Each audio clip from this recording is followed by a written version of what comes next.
At this point, you had already created your Facebook pixel, and assuming that you're using WordPress, this is how you add the Facebook pixel.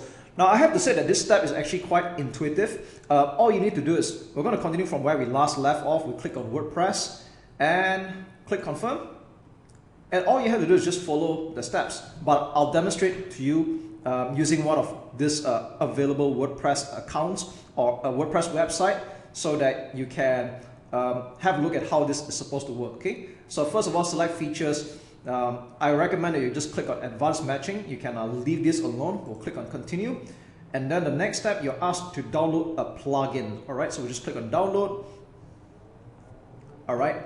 And then the next thing we're going to do is, now at this point here, it's like I said, it's rather intuitive. We're just going to follow the steps that is being shown here. It's a screenshot step. So what you need to do right now is to log into your WordPress website.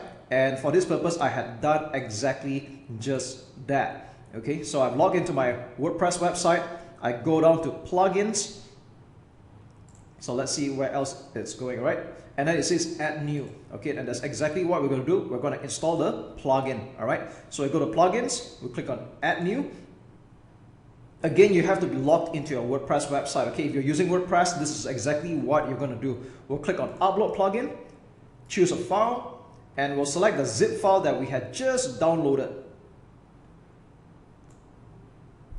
Okay, and then we'll click on install now. This will take several seconds. And we are somewhat done. Okay, all we need to do is click on activate plugin, and yeah, that's it.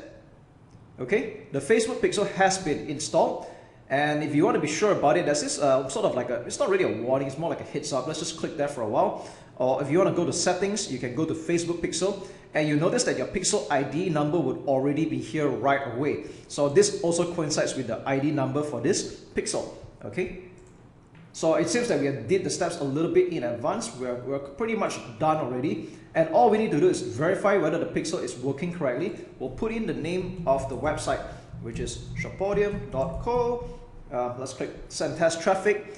And what we're doing is that we're basically testing whether this works or not. All right. Now this is a website that was just built rather quickly for the purpose of testing. So at least we know this works.